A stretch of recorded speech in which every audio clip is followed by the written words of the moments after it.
السلام علیکم دوستو ساتھیوں، میں ہوں سمیع ابراہیم اور آپ دیکھ رہے ہیں سمیع ابراہیم یوٹیوب چینل۔ آج 6 اپریل ہے اور سوموار کا دن ہے اور سن ہے 2020۔ جن آج 2-3 امپورٹنٹ باتیں ہیں جن پر آپ کے ساتھ تبادلہ خیال ہوگا۔ ایک تو ظاہر ہے وہ جو شوگر کی رپورٹ ہے اس کا فالو اپ آپ کو دیں گے۔ اس میں بیچ میں ایک کہانی یہ بھی آ رہی ہے کہ اسد عمر صاحب جو تھے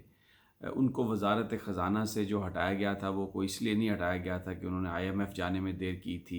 یا جو جن کنڈیشنز پر وہ جن ٹرمز پر لون لینے کی بات کر رہے تھے وہ پوری نہیں ہوئی، یا انہوں نے ڈیفنس بجٹ بڑھانے کی بات نہیں کی تھی، تو وہ یعنی ایک مختلف تھیوریز چلتی رہی تھی۔ اب ایک نئی تھیوری سامنے آئی ہے جو میں آپ کے سامنے آپ کے ساتھ رکھوں گا۔ کچھ لوگوں نے اس کو کنفرم بھی کیا، اس لیے کہ شوگر جو سبسڈی، شوگر کی انڈسٹری جو سبسڈی چاہتی تھی، شوگر اسد صاحب جو ہیں، اسد عمر صاحب اس کو اپوز کرتے رہے۔ اس کو انہوں نے اپنی تقاریر میں بھی اپوز کیا، پریس کانفرنسز میں بھی اپوز کیا، اور کیبنٹ کی میٹنگ میں بھی اپوز کیا، اور انہوں نے پھر اس کے بعد ECC نے یہ صوبوں کی طرف پھینکا۔ اب ایک بڑا یعنی ECC نے کہا کہ وفاق تو نہیں دیتا، اگر صوبہ دینا چاہتا ہے تو دے دے۔ اب اگر جو ایک بڑا ایک بحث ہے، یہ تھوڑی سی اس کو یہ پھیل گئی ہے بحث اس لیے کہ یہ جو کچھ بھی ہوا ہے اس نے ایک اور ہمارے نظام کا جو فلا ہے اس کو کیا ہے سامنے، کہ جو 18th امینڈمنٹ کے ذریعے صوبوں کو بے پناہ طاقت دی گئی، ان کو بے پناہ انڈیپینڈنس دی گئی بہت سارے شعبوں میں۔ تو اس طرح کے کام جو ہے نا وہ کیے جا سکتے تھے، اور یہ اس کو جو سیاسی جماعتیں ہیں، پیپلز پارٹی اور مسلم لیگ نون، وہ اپنا ایک سب سے بڑا کارنامہ اس کو گنواتی ہیں کہ 18th امینڈمنٹ جو ہے اس نے بالکل جو جمہوریت ہے وہ اپنے اصل اس میں آ گئی، اور صوبوں کو جو ہے نا وہ خود مختاری مل رہی ہے اور مزید خود مختاری ملنی چاہیے۔ تو یہ ایک جو 18th امینڈمنٹ کا بھی اس میں بڑا عمل دخل ہے، اور یہ 18th امینڈمنٹ انہی لوگوں نے مل کے پاس کی ہے کہ جن کا ہم ذکر کر رہے ہیں، جن کے خاندانوں کی شوگر ملیں ہیں، جو پولیٹیکل پارٹیز کو کنٹرول کر رہے ہیں۔ تو یہ ذرا تفصیل آپ کو میں اس حوالے سے بتاؤں گا تھوڑا سا کہ کس طریقے سے یہ دونوں ہاتھوں سے جو ہے وہ مال بنایا گیا، کیسے جب کہ انٹرنیشنل مارکیٹ میں قیمت بڑھ رہی تھی تو اس وقت کیا رعایت لی گئی، اور پھر پاکستان میں سبسڈی کے نام پر کیا رعایت لی گئی، دوسرے ممالک اس کو کیسے کنٹرول کرتے ہیں، اور کیا واقعی سزا ہوگی، اور کون کون اس میں پھنسنے جا رہا ہے۔ پچھلی ویڈیوز میں بھی یہی ہے، اور ابھی بھی میں تھوڑا سا اسی حوالے سے بات کروں گا۔ دوسرا، کرونا کے حوالے سے ایک بڑی عجیب بات ہے، دنیا پوری جو ہے وہ ہے اس وقت اس بیماری کی زد میں، لیکن ایک اور چیز بھی سامنے آ رہی ہے۔ اسرائیل میں جو بڑے بڑے امپورٹنٹ جو ان کے رہبائے ہیں، جو ان کے ریلیجیس لیڈرز ہیں، وہ یہ کہہ رہے ہیں کہ اب مسیح جو ہے وہ آنے والا ہے، اور اب بہت جلد اسرائیل جو ہے اس کی جو ہے ڈومیننس وہ ہونے والی، اور جو ان کے بڑے بڑے جو رہبائے ہیں، ان کے بڑے بڑے جو لیڈر ہیں، یہ سن 2000 سے یہ اس طرح کی جو جسے ہم پیشین گوئیاں کہتے ہیں ان کا وہ چل رہا ہے ذکر، لیکن اب اس وقت وہاں پر پوری یہ بات چل رہی ہے میڈیا میں بھی، اور جو ان کے FM ریڈیوز ہیں،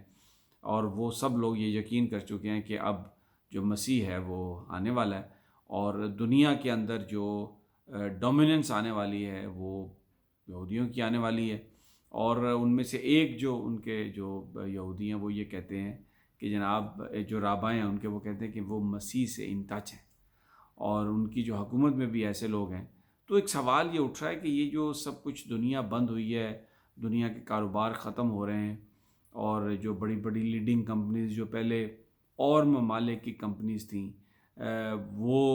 ان کے کاروبار ختم ہو کے اب نئی کمپنیاں ٹیک اوور کرتی ہوئی نظر آ رہی ہیں، اور دنیا کا بہت سارا ایسا علاقہ ہے جہاں پر یہ بیماری ہے ہی نہیں۔ تو یہ کیا وجہ ہے، کیوں یہ سب کچھ، اس کی کوئی جسٹیفیکیشن آ سکتی ہے؟ ریلیجیسلی آپ دیکھیں کہ یہودیوں کا یہ کہنا کہ مسیح آنے والے ہیں اور ان کے ساتھ رابطے میں ہیں، اور بہت جلد ان کا ظہور ہونے والا ہے، اور پوری دنیا میں جو یہودیت ہے اس کا وہ سمجھ رہے ہیں کہ اس کا اضافہ، یعنی ان کا ایک عروج آنے والا ہے۔ تو یہ جو کرونا سے کیا اس کا کوئی تعلق ہے؟ بہت سارے لوگ اس کنسپریسی کو کہتے ہیں کہ یہ صرف ایک کنسپریسی ہے، لیکن بہت سارے لوگ یہ سمجھتے ہیں کہ اس کا یہ جو عمل دخل ہے، یہ جو سب کچھ ہو رہا ہے، اس میں اس بات کا فیتھ کا بڑا تعلق ہے۔ اب دیکھیں کرفیو مکہ معظمہ میں بھی لگانا پڑا، مدینہ شریف میں بھی لگانا پڑا، ہم مساجد میں نہیں جا پا رہے، اور سوشل ڈسٹینسنگ جو ہے یہ کرنی پڑ رہی ہے کیونکہ اس بیماری کا علاج نہیں ہے۔ تو اس کا ایڈوانٹیج کون لیتا ہوا ہمیں نظر آ رہا ہے؟ اور دنیا کا پھر کون سا علاقہ ہے جہاں پر یہ بیماری نہیں ہے؟ ہر جگہ پر یہ بیماری پہنچ گئی ہے اور وہاں پر اس نے بڑا امپیکٹ کیا ہے۔ اسرائیل میں نہیں ہے بالکل اس کا۔ اسرائیل میں تو یہ ہوا ہے کہ وہ جو ان کے اندر نیشنل گورنمنٹ بن گئی ہے، وہ بالکل جو ان کی اپوزیشن اور دوسری جو حکومتی جماعتیں ہیں وہ متحد ہو گئی ہیں، اور جو وزیر اعظم ہیں نتن یاہو، انہوں نے یہ کہا کہ میں شاید ایکسپوز ہو گیا ہوں اور میں تھوڑا کوارنٹین میں جا رہا ہوں، لیکن کوئی وہاں پر اس طرح کی تباہ کاری یا اس طرح کرونا نے ان کو متاثر نہیں کیا۔ تو یہ سب کیا ہے؟ اب میں یہاں پہ چھوڑتا ہوں اور ریسرچز پر چھوڑتا ہوں، جو لوگ فالو کر رہے ہیں اسرائیلی میڈیا کو ان پر سوچتا ہوں۔ میں کوئی یعنی وہ چیز جو کنفرم نہ ہو اس کے حوالے سے میں کوئی بات نہیں کرتا۔ یہ بات وہاں پر ہو رہی ہے تو میں نے سوچا کہ آپ کے ساتھ میں یہ مشورہ کر لوں، آپ کے ساتھ یہ یہ شیئر کر لوں، آپ کے ساتھ مشورہ تو نہیں، شیئر کر لوں، تاکہ اندازہ آپ کو بھی پتہ چلے کہ دنیا میں کیا ہو رہا ہے۔ باقی اس وقت جو صورتحال ہے، اب ٹیمپریچر پاکستان میں 30 سے زیادہ ہو گیا، اور ابھی تک جو اس کی تباہ کاری ہے بنگلہ دیش میں، انڈیا میں، سری لنکا میں، پاکستان میں اتنی نہیں ہے جتنی ویسٹرن کنٹریز میں ہے۔ اور بہت سارے طبی ماہرین کا یہ خیال ہے کہ جیسے جیسے ٹیمپریچر اوپر آئے گا اس سے اس کا جو سپریڈ ہے، اس کا جو پھیلاؤ ہے وہ کم ہو جائے گا، لیکن اس کے باوجود جو سوشل ڈسٹینسنگ ہے، یعنی جو احتیاطی تدابیر ہیں، وہ اس وقت تک آپ کو اختیار کرنی پڑیں گی جب تک اس کی کوئی دوا نہ نکل آئے، کوئی اس کی ویکسین نہ نکل آئے، کوئی اس کا علاج نہ نکل آئے۔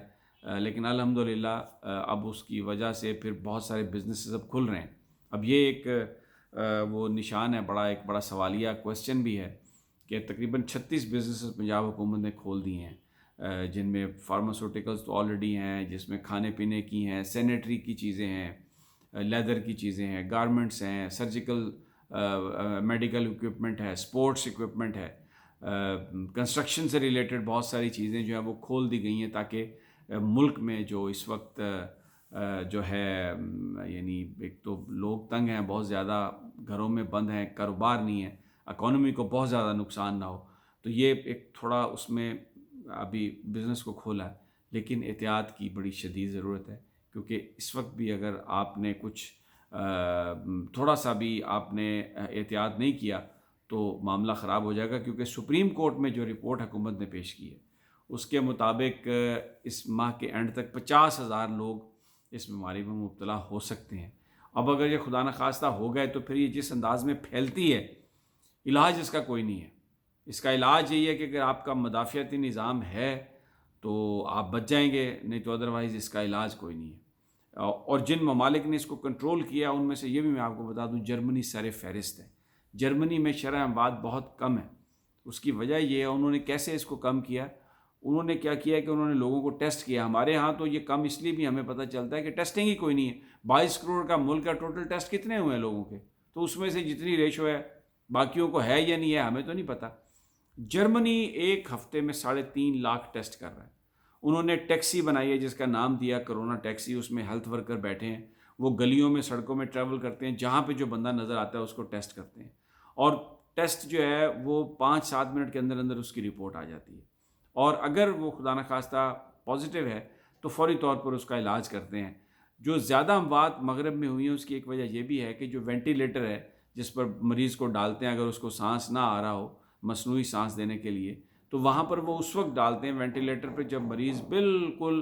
سانس لینے کے قابل نہیں ہوتا۔ لیکن جرمنی یہ نہیں کر رہا۔ جرمنی کیا کر رہا ہے کہ وہ ان کے پاس ہیلتھ سسٹم سٹرانگ ہے، وہ اگر مریض پازیٹیو آیا ہے اس کو وہ لے جاتے ہیں، پوری کیئر کرتے ہیں، اور پھر اس میں تھوڑی سی بھی اگر فیور پرسسٹ کر رہا ہے تو اس کو وہ وینٹیلیٹر پہ ڈال دیتے ہیں، تاکہ کیونکہ اگر آپ کے پھیپھڑے صحیح کام نہیں کر رہے، آکسیجن نہیں آ رہی، تو پھر آپ کے جسم کا مدافعتی نظام جو ہے وہ کمزور ہوتا ہے۔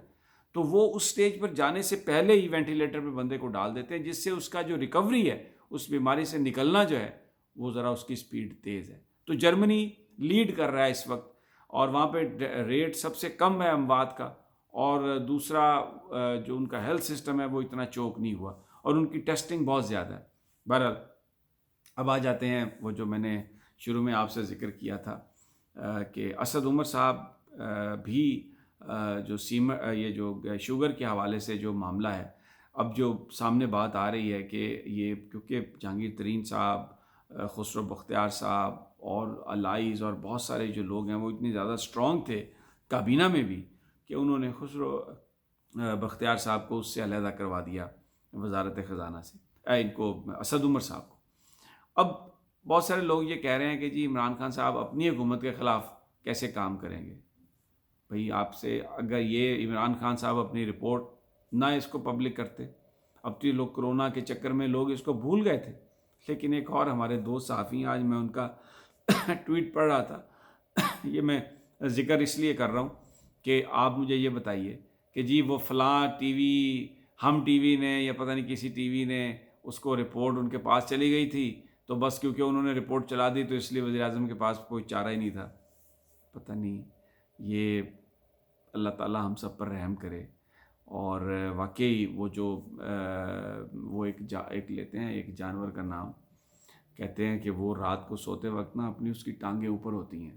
اور اس کے بارے میں تصور یہ ہے کہ وہ جانور یہ سوچتا ہے کہ اگر یہ آسمان گرا تو وہ اپنی ٹانگوں پہ اس کو کھڑا کر لے گا۔ یہ کیا چے پدی کا شوربہ! کریڈٹ دیں، پہلی دفعہ گورنمنٹ نے ایک ایسی رپورٹ کو پبلش کیا جو کہ ان کے اپنے ساتھیوں کے بارے میں، پاورفل دوستوں کے بارے میں، لیکن انہوں نے اس بات سے قطع نظر کہ اس کا پولیٹیکل امپیکٹ کیا ہے،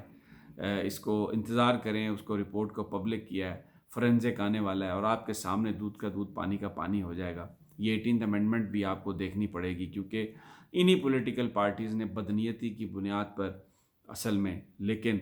صوبوں کی زیادہ خود مختاری کے نام پر ایسے اختیارات ان کو بھیج دیے ہیں، ایسی چیزوں پر ان کو اختیار دے دیا ہے جس نے تعلیم کا بھی ستیہ ناش کر دیا اور ہیلتھ کا بھی ستیہ ناش کر دیا۔ اور پھر اس کے بعد یہ جو چیزیں ہیں کہ جی آپ اپنی پارٹی ہیڈ کی مرضی کے خلاف ووٹ نہیں دے سکتے، فائنانس بل پہ ووٹ نہیں دے سکتے، عدم اعتماد پر ووٹ نہیں دے سکتے، ایک سویلین جو ڈکٹیٹرشپ ہے، اس کا بھی مجھے لگتا ہے کہ یہ ایک بہت بڑا فلا ہے اس نظام کا جو سامنے آیا، اور آنے والے وقتوں میں اس کا بھی کوئی حل کوئی ڈھونڈنا پڑے گا پاکستان کے لوگوں کو، کیونکہ یہ چند خاندانوں کی بدنیتی کی بنیاد پر اس ملک پر مسلط کر دیا گیا۔ اگلی ویڈیو تک اجازت دیجیے، اللہ نگہبان۔